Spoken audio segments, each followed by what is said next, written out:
All right, guys. So here's our lesson on complex formulas in Excel.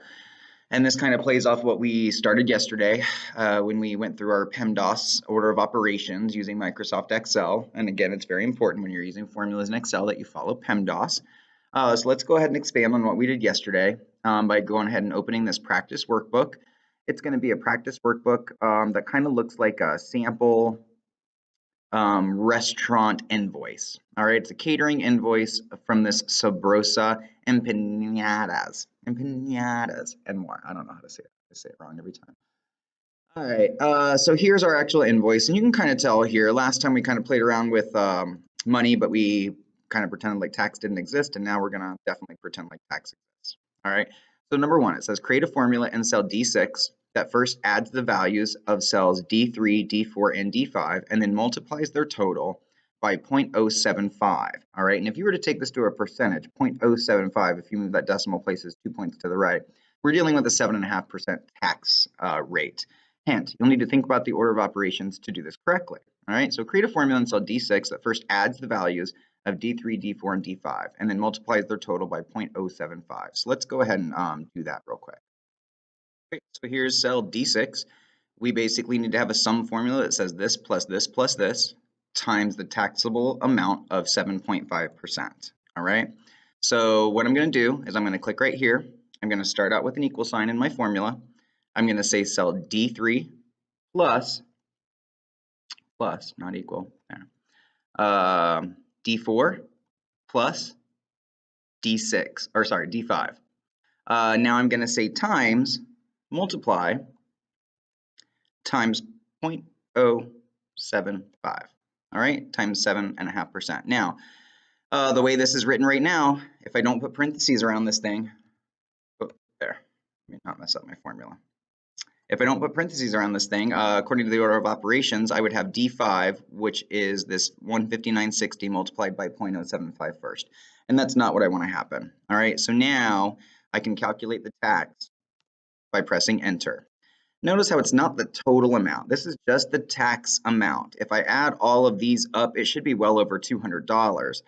So this is just the tax that's going to be added here. It's not the total cost. All right, it's just what we're paying Uncle Sam. All right, so let's see what we have to do now for the other part of this activity. It says create a formula in cell D7 and correctly calculates the total of all three menu items as well as the sales tax. So this is just a simple sum formula. All right, so let's go ahead and click in cell D7. We're going to go to the formulas bar, and we've done this one before. We're going to say auto sum. And when we click on sum, it's going to automatically select all of the cells above it that has nothing to do with text. Notice how it didn't grab cell D2 because that's text. All right, and when I press enter, the total for this invoice is now $294.66. All right, it says insert a new sheet in this workbook and rename the sheet Mustang Lounge. In the Mustang Lounge worksheet, select cells C6 through G10 and put a border around the selection, both around the outside and the inside of the selected cells. So this is kind of a review. We've done this before. So we're going to go back to our sheet here. Down here at the very bottom, you can see we have catering invoice. We're going to make a new sheet here. So I have sheet 1. I'm going to go ahead and drag this sheet over to the end. I'm going to click and right click and say rename, and I'm going to call it Mustang Lounge. Okay, and press enter. In the Mustang Lounge worksheet, we're going to select cells C6 through G10, and we're going to put a border around it. All right, so C6 through G10. We're going to go to the Home tab here, and your borders are right here under the font group. And we're going to say outside and inside borders. All right. So I'm just going to say there's outside borders here. I'm just going to say all borders because that would be outside and inside. Yeah, like that. Okay. That's how it should look. It says now modify the column width and row height of cell C6 to have a column width of 15 and a row height of 30. All right. So this is pretty specific. So C6, right here, we need a column width of 15 and a row height of 30. So if you just hover in between your columns here, in between C and D, and you start dragging them, you can actually see the actual dimensions here, and it says we need a column width of 30. So we're going to keep going until we hit 30. Try to hit it right on. If you have trouble clicking and dragging, you can't hit the 30. Remember, you can always right click on the column and go to column width and just type in the word, type in the number 30. Okay. It also says we need a row height of 15, right? Oh, I messed that up. Look, row height of 30, column width of 15. Boom. Let me fix this. So this just needs to be 15.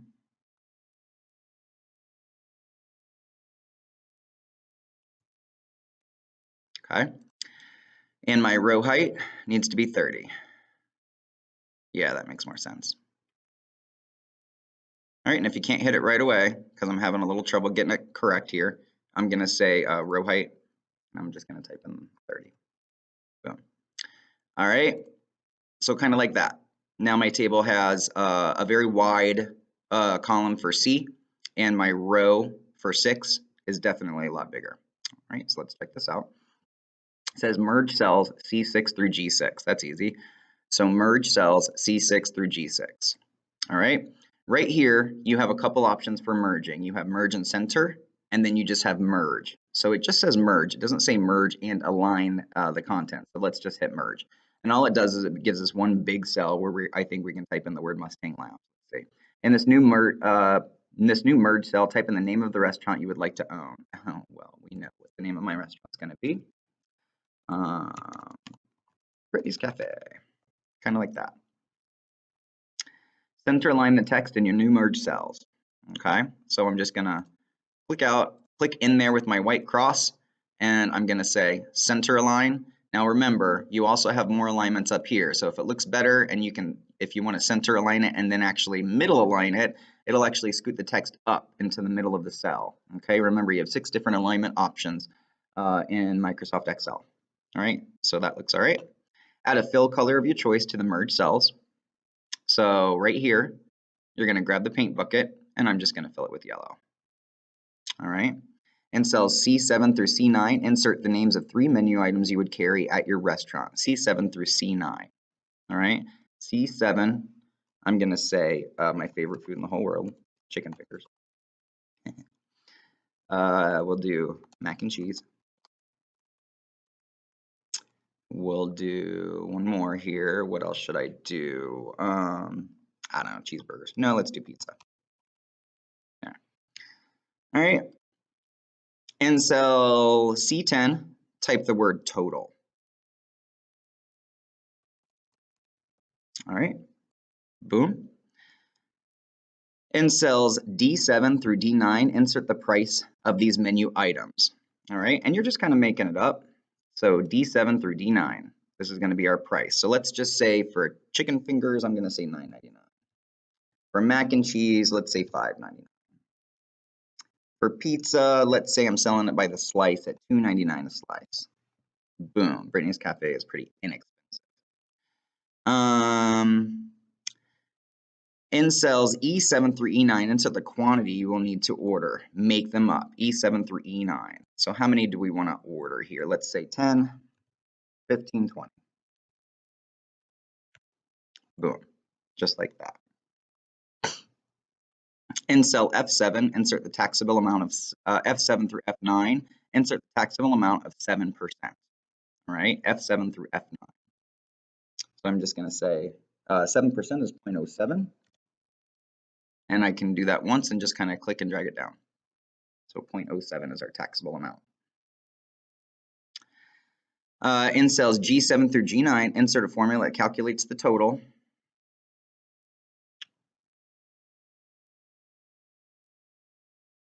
per menu item. And then in cell G10, they want a total. So, okay, so right here. So we're basically going to say 999 times 10 of them times 0.07. And that's going to give me my price here. All right. So I'm going to say 999. I'm going to say equal sign 999 times 10 times 0.07. All right. Now, here's the issue here. If it's working from left to right, it's going to say 99 times 10 times 0.07, and let's press enter here. So you can kind of see that that's not really the price. That is actually the taxable amount, which is not what I want. All right, I want the total cost. So here's the challenge to this activity. How can you modify this formula to actually give me the total cost and not just the taxable amount? That's the challenge, because 6.99 is just going to be the tax that you're going to pay for 10 chicken fingers at $9.99. So play around with the formula here and see if you can't come up with a formula yourself that will actually get you the price. So once you find out the taxable amount, how do you actually get the whole price back in here? All right. And look at your formula and kind of play around with it and see if you can't make this happen. This is a little bit of a challenge with functions and formulas. And towards the end of class, we'll go over this as a group and we'll see how many people actually got it right. This should be interesting.